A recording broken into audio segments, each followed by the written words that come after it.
nikaweze kuongea juu ya the prodigal son,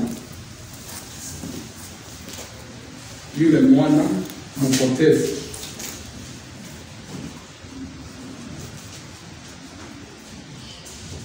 The prodigal son. Nashukuru Mungu kwa sababu ya hii nafasi ambayo tuko nayo, na Biblia inasema a certain man had two sons. The younger of them told his father, "Father, give me the portion of goods that falls to me." So he divided to them his livelihood. And not many days afterwards, the younger son gathered all together and journeyed to a far country. There wasted his possession with the prodigal living. And when he had spent all, there arose severe famine in that land, and he began to be in want.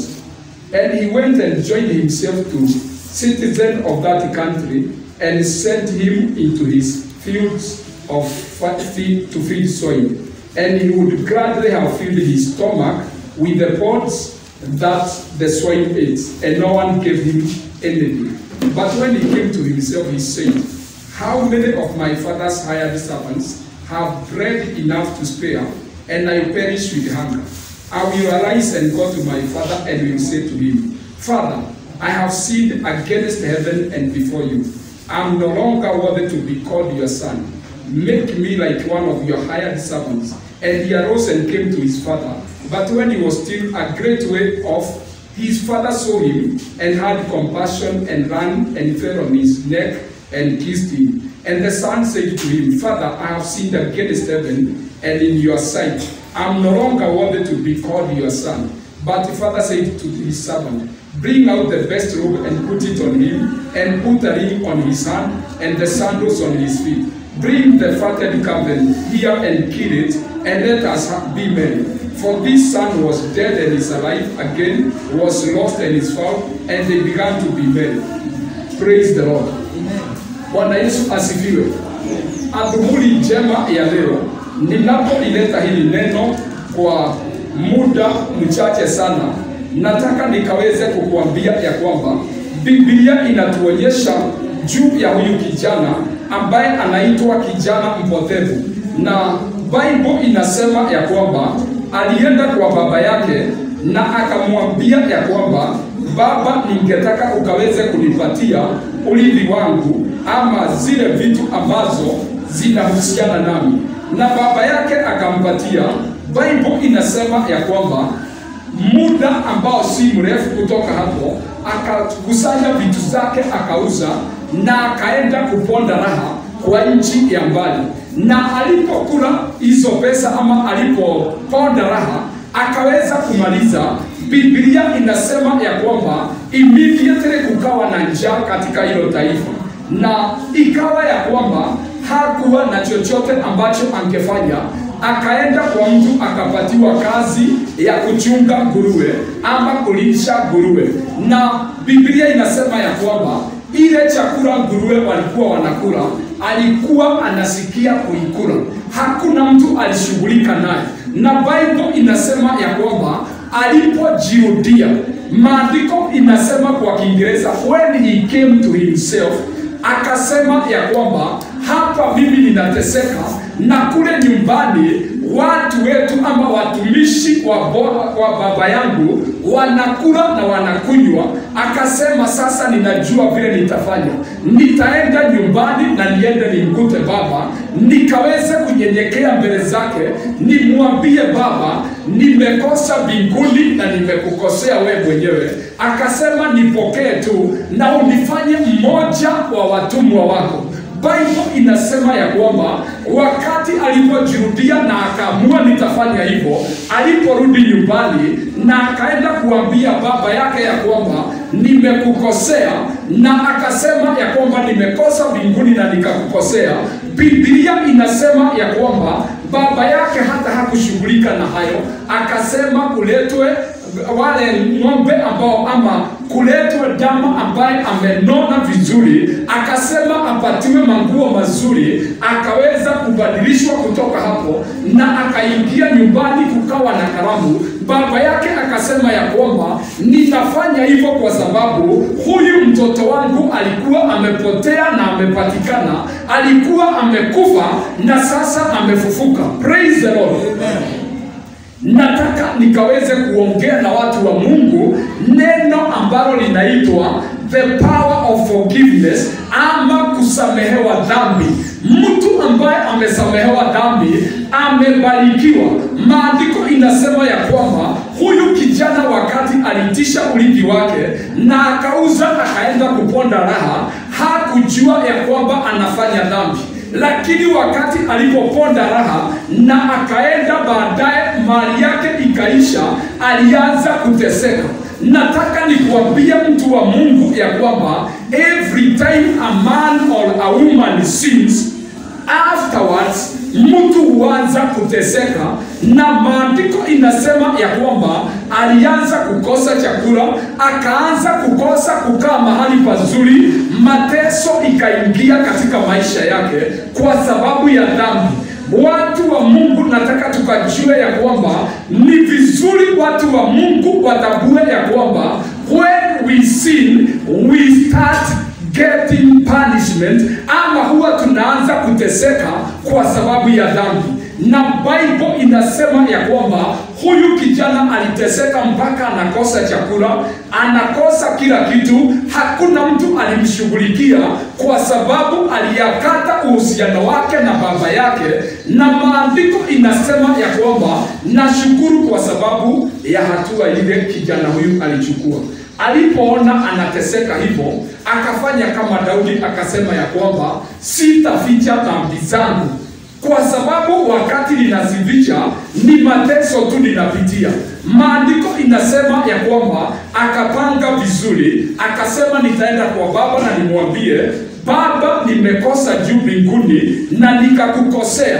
Na akaenda akaomba msamaha, akasema hata sitaki niitwe mwana wako, nataka unifanye kama mmoja wa hawa watumwa wako. Maandiko inasema ya kwamba the young man not only decided, ama hakufikiria tu kufanya hivyo, akachukua hatua ya kwenda kuomba msamaha. Praise God. Amen. Alipofika, hata hakufika nyumbani, sijui baba yake alimjua namna gani, na inaonekana alikuwa amechakaa, alikuwa mchafu na alikuwa hajakaa vizuri. Baba yake akamuona akiwa mbali, akamkimbilia. Alipomkimbilia, kitu cha kwanza kijana akamwambia, mimi baba nimekosa juu mbinguni na nimekosa hapa duniani. Nataka nishauri watu wa Mungu, when we sin, ni vizuri kujua jinsi ya kwenda mbele za Mungu, na makosa ambayo inafaa tutubu mbele za Mungu, we should confess before God. Ile ambayo unafaa kutubu mbele za watu, go before men and confess before them. Praise God. Amen. Hakuna mtu ameruhusiwa kukosea mtu kama mimi na baadaye unaenda kwa Mungu na mwambie nisamehe. You also need to come to me to pray for my forgiveness. Praise God.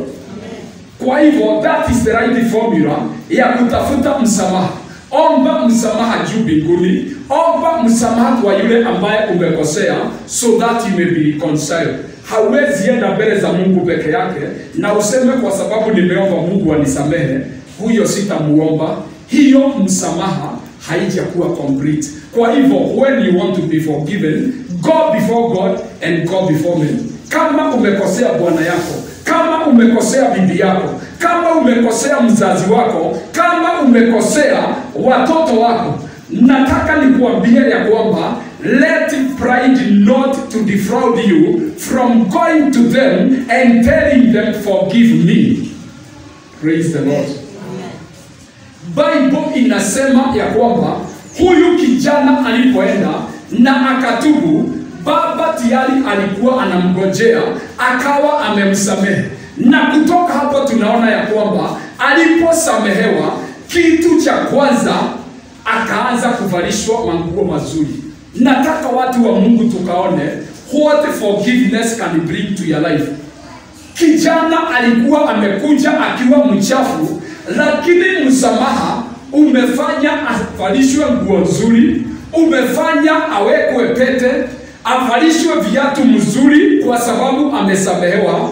Msamaha ukamfanya hata ng'ombe mnono, kijana ambaye alikuwa anatamani kukula makopo ya nguruwe, sasa anakula nyama ambayo ni mzuri ya ndama ambaye amenona. Praise God. Amen.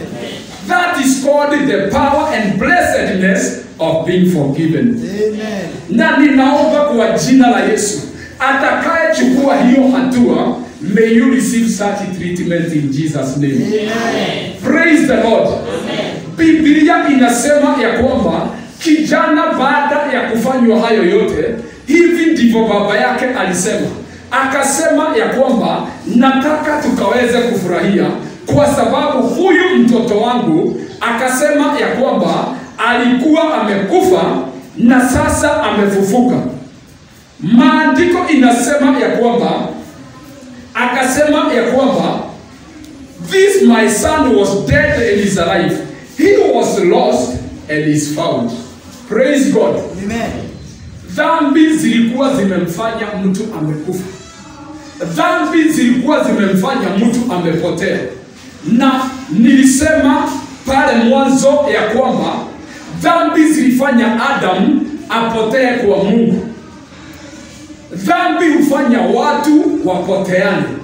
Wakati unapata msamaha, reconciliation comes. Praise God. Amen. Na Bible inasema kutoka hapo, kijana baada ya kusamehewa, Biblia haijaelezea zaidi ya hapo, kwa hivyo sitaki nipitishe hapo, lakini nataka niseme ya kwamba kutoka hapo kijana akaanza kuitwa lost and found. Amen. Praise God. Amen. Kijana akaanza kuitwa dead but alive. Praise God. Amen. Dead but alive. Ni dead but alive ama ni dead and alive? Dead and alive. Alikuwa amekufa na sasa amefufuka. Na kutoka hapo, hiyo historia ya kuwa amekufa na amepotea, hiyo ilikuwa historia. From that day, huyu kijana akaanza kuitwa alive. Huyu kijana akaanza kuitwa found. Mahali popote kukihitajika mtu, walikuwa anasema kuna mtu tuko naye kwa sababu he is found. Amen. Praise the Lord. Amen. Wakisikia ya kwamba kuna mambo inahitajika, wanasema tuna mmoja alikuwa amekufa lakini sasa yu hai, anaweza kwenda pale kwa sababu he is found. Anaweza kuonekana huyu kijana ako hai, na kwa hivyo mtu akiwa hai huwa anaweza kufanya mambo mengi. Watu wa Mungu, as I finish today, nataka niseme ya kwamba there is blessedness in being forgiven. Kuna baraka tele katika kusamehewa. Kuna baraka tele katika kujua kumrudia Mungu na kurudia wale ambao mmekosana nao ama umekosea, kwa sababu immediately you reconcile to God. Maandiko inasema ya kwamba tulikuwa tumekufa katika dhambi zetu, lakini sasa tumefufuliwa. Biblia inasema ya kwamba tulikuwa tumepotea kwa sababu ya dhambi, but today we are found in Jesus name. Amen. Praise the Lord. Amen. Na leo sitaki niongee zaidi ya kwamba kijana alikuwa amepotea na amepatikana. Kijana alikuwa amekufa na sasa ako hai. Kile nataka nikuambie ni kwamba from that day and henceforth, mambo yale watu wako hai walikuwa wanapata, alianza kuyapata. Amen. Praise God. Amen. Kutoka hiyo siku, ile mambo ambayo watu wanapatikana walikuwa wanaipata, hata yeye alianza kuipata, kwa sababu kukihitajika na jambo lolote, he could be found there. Kukiwa na baraka yoyote, he could be found there. kukiwa na jambo lolote mzuri, alikuwa hapo na ako hai, ninajua his life changed forever. As I finish, kwa sababu ninataka kumaliza, nataka nikuambie mtu wa Mungu ya kwamba mambo ya kusamehewa iko mara mbili, na mara ya pili ni kwamba you should forgive so that you should be forgiven. Ukitaka kuishi maisha mazuri, mpaka uwe mtu wa kusamehe, ndiposa na wewe ukaweze kusamehewa. Kuna watu wametengana na majirani, kuna watu wametengana na familia zao, kuna watu ambao wametengana na marafiki kwa sababu hawajui kusameheana. Kuna watu ambao wametengana na watu wa maana maishani mwao just because they don't know how to forgive. Today I want to tell you, as you forgive, you will be forgiven, and after being forgiven, you will receive the blessings of God. Nataka watu wa Mungu, nikienda kumalizia, uko hapa siku ya leo na umesikia hili neno ambalo nimehubiri ya kwamba kuna baraka katika kusamehewa. Daudi akasema in the book of Psalms chapter number 32 ya kwamba blessed is the man whose sins and whose transgression is forgiven. Yule mtu ambaye hawezi kusamehewa dhambi. Daudi akasema ya kwamba huyo mtu amebarikiwa. Siku ya leo mtu wa Mungu, ninakualika katika jina la Yesu ukaweze kuja mbele za Bwana na maneno ya kusema usamehewe. Daudi akasema blessed is he whose transgression is forgiven, whose sin is covered. Ya kwamba kubarikiwa ni yule ambaye dhambi zake zimesamehewa, yule ambaye makosa yake imefunikwa. Siku ya leo nataka nikukaribishe katika jina la Yesu. Haujawahi kusamehewa, nataka upokee baraka ya watu ambao wamesamehewa katika jina la Yesu Kristo. Wakati tuliposamehewa, Mungu alitupokea na akatuunganisha na jumuiya ya watu wake. Siku ya leo we can inherit the blessings of Abraham, Isaac and Jacob, for we have been forgiven. Nataka uko hapa ama unanisikiliza kupitia kwa huu mtambo ambao ni wa YouTube na ama Facebook, na unaelewa ya kwamba you have never been forgiven. Nataka siku ya leo nikaweze kukuongoza kwa neno la msamaha katika jina la Yesu Kristo. Maandiko inasema ya kwamba watu wanafaa kwenda mbele za Mungu na maneno ya vinywa vyao. Nataka nikakuongoze kwa hili neno, na ningetaka ukaweze kuomba Mungu msamaha na ukaweze kumuita akuokoe. Namba 2, ningetaka kama kuna mtu ambaye you have never forgiven them in their life na ulisema sitawahi kuwasamehe, usikubali akufungilie kupata baraka za msamaha. Nataka let everybody go and you'll be healed today, you'll be blessed today in Jesus name. Nataka ukaweze kuomba hili ombi nyuma yangu kwa kumaanisha, na Bwana atasikia sala yako. Omba: Bwana Yesu, naja kwako, nisamehe dhambi, nisamehe maovu na makosa yote ambayo nimetenda na nikakosa mbele zako. Siku ya leo kwa neema yako ninakuomba nioshe kwa damu yako ya dhamani.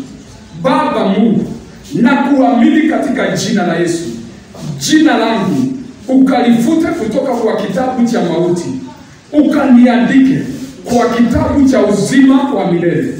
Kutoka siku ya leo nipokee Bwana Yesu, na kukaribisha, ingia ndani yangu, ufanyike kuwa Bwana na mkombozi wa maisha yangu. Asante Yesu kwa kifo chako msalabani na msamaha ambao nimepata kutoka kwako. Kutoka siku ya leo mimi ni wako, nitakutumikia, nitakuamini na nitakuheshimu. Kwa jina lako Yesu Kristo nimeomba na nimeamini. Sema amen. Amen. Praise the Lord. Amen. Sema amen. Amen. Pole kwa mtambo kutukatisha. Siku ya leo wewe ambaye umeliomba hilo ombi, nataka nikuambie mbinguni Mungu amekusamehe. Ile kazi ambayo nataka nikupatie ni kwamba kama kuna mtu haujawahi samehe, nataka wewe mwenyewe umsamehe, na ningetaka umuombee mambo mazuri kwa sababu umemsamehe, na Bwana ataendelea kukubariki. Hebu nikaweze kukuombea baraka, kwa maana Biblia imesema kubarikiwa ni yule mtu ambaye amesamehewa. Let me pray for you. Baba, katika jina la Yesu Kristo, nikiwa mbele zako Bwana, nimeomba na watu wako, wale wote ambao Baba wamezitubu dhambi zao, wale wote ambao wamekuamini wakapokea msamaha wako Baba, ninaomba ukawakumbuke, baraka zako zikaweze kuwafikia katika jina la Yesu Kristo. Mungu Baba, asubuhi ya leo Bwana, tunachukua Baba sehemu, wale wote ambao wametukosea tunawasamehe kutoka ndani ya mioyo yetu, na Mungu Baba, twaomba ukawakumbuke, ukawapende wote, na kuanzia siku ya leo Bwana tumewaachilia. Ninaomba baraka za kusamehewa zikaweze kutufikia, ushindi wa kusamehewa ukawafikia watu wako walio wagonjwa. Ninaomba wapokee uponyaji, wale wote ambao kazi zao na biashara zao haziendi vizuri Baba, nimeomba ukazibariki na ukaweze kuzifungua. Laana zozote ambazo zilikuwa zinaandama watu wako zikafike mwisho siku ya leo. Inua watu wako katika jina la Yesu Kristo. Baba, ninaomba wale ambao Bwana walikuwa karibu kwa malango ya mauti, Bwana ninaomba ukawaponye wakaishi kwa neema yako. Kwa jina lako kwa Yesu Kristo tumeomba na tumeamini. God bless you. Ukiwa umeomba hilo